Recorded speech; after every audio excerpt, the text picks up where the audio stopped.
in this quote. He told me dying was wonderful. I thought it was rude that he didn't miss me, but he said that's just the way it is. Grief is meant for the living.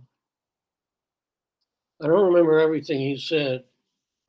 I'm lying. I remember every word he said to me, but I can't tell you everything. Music is the language of the world, he said. I'm lying. Dying is like a great moment of understanding and forgiveness. He said, it's so freeing. You understand nobody wronged you. I took it to mean, or hoped it meant, that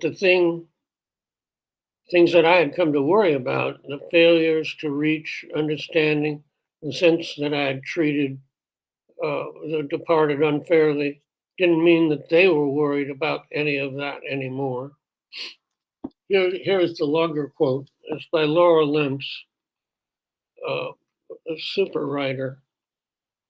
Uh, his light was so bright the first time I saw him, shirtless in October, smoking a cigar and laughing at my anger. I looked over at him, his laughter making me pause.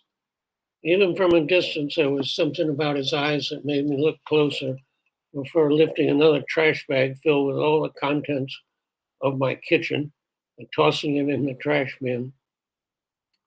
Throwing my kitchen, throwing out my kitchen was transformational for me. I was throwing out my kitchen for generations of women who couldn't be contained by a home or traditional marriage. I was 19 and angry and trapped.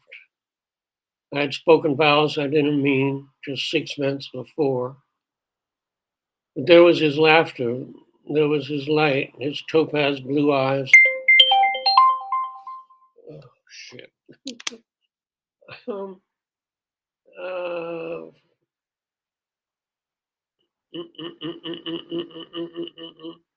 his topaz blue eyes shining down on me from the steps of the townhouse next to mine. 4 years later, after his funeral, where his son snot cried on my thighs, where I tried to crawl into the coffin and open his mouth that had been shown shut, so I could see his gap teeth one more time. He came to me. I was in bed. All my friends were in the living room getting high, but I didn't get high, so I went to take a nap. There he was, in his whole human body. That's how they come to us sometimes, the dead. So often they come in the image of who they were in their body, because to come to us any other way might be hard on us to recognize them. He said, "Wake up, baby. Before I go, I have a few things I want you to know." I stared at his broad, swimming shoulders, his kind hands, gently stroking my sorrow, his legs crossed, the left over the right.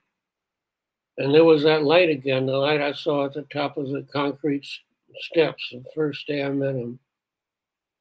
He told me dying was wonderful. I thought it was rude that he didn't miss me, but he said that's just the way it is. Grief is meant for the living.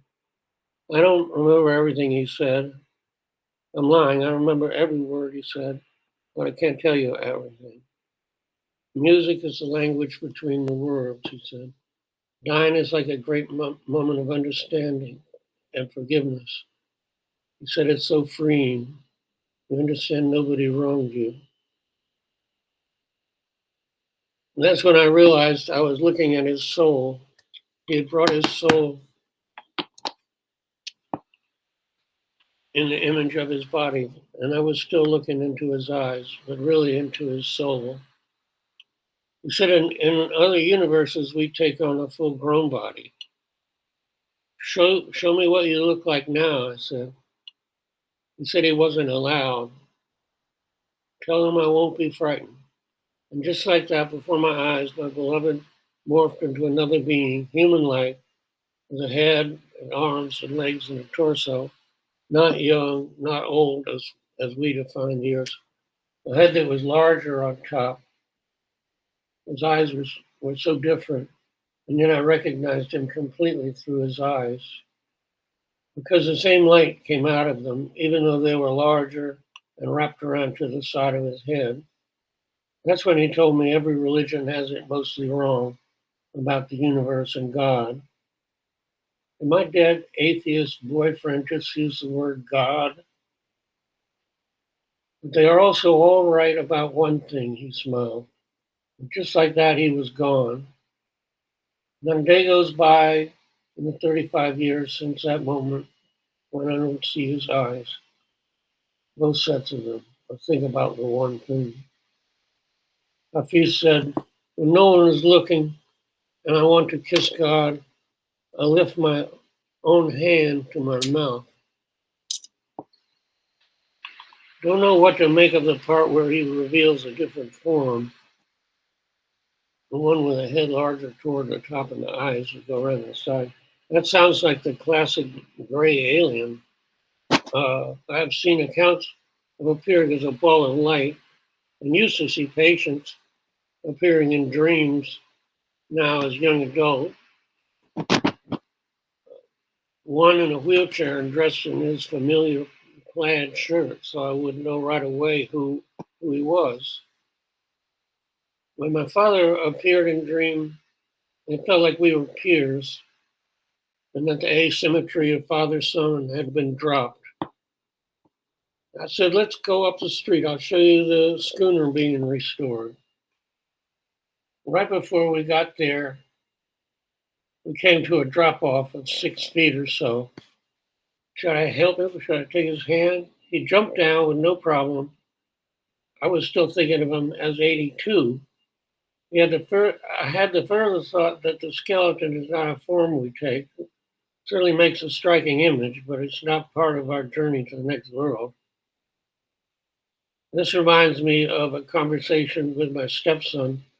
He was apologizing for being difficult and causing stress when he ran away from home.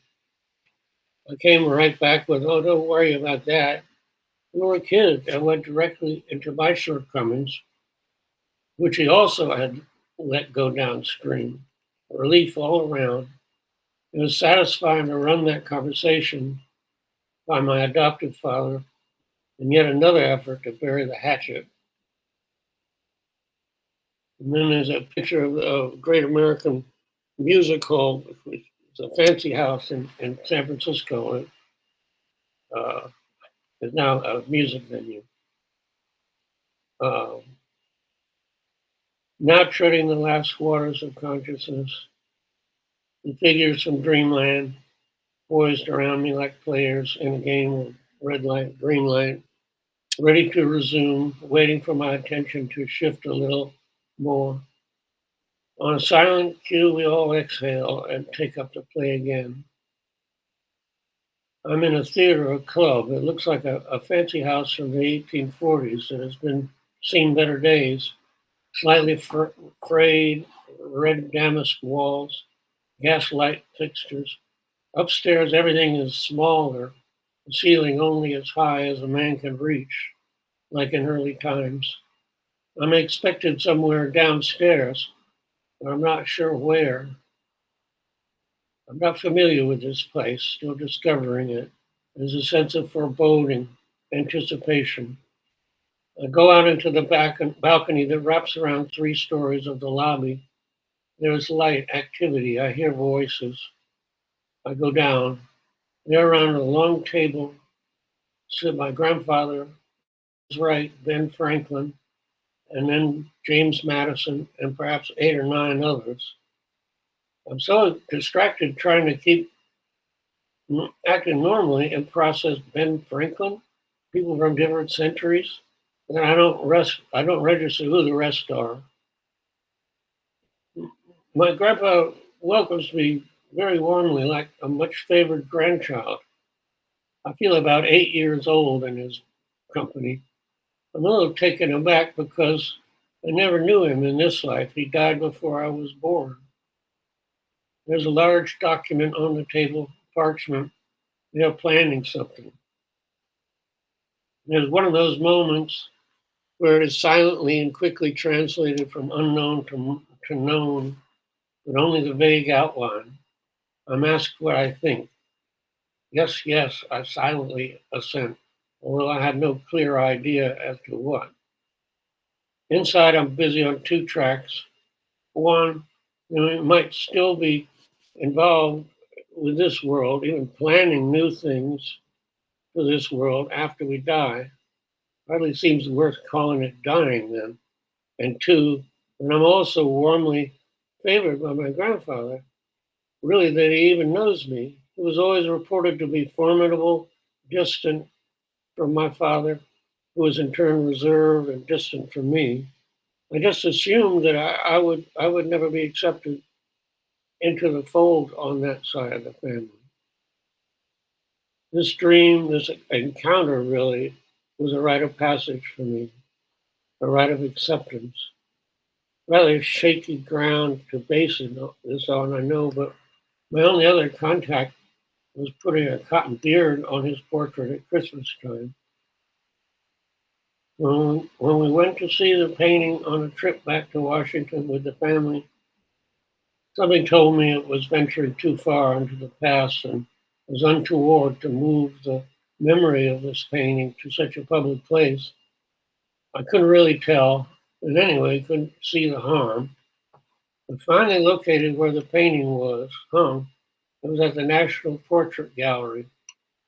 And it was done when he was Secretary of Agriculture in President Wilson's cabinet. Anyway, when we located the gallery and turned the corner, there we were met by an entire blank wall of milky plastic taped all around, floors, walls, and ceiling. The gallery was undergoing renovation. So along with the skeleton in the traditional picture, there is the wish that the departed is resting in peace, when for all we know, the now unburdened virtual 26-year-old is busier than ever and having a great time. But that's the end.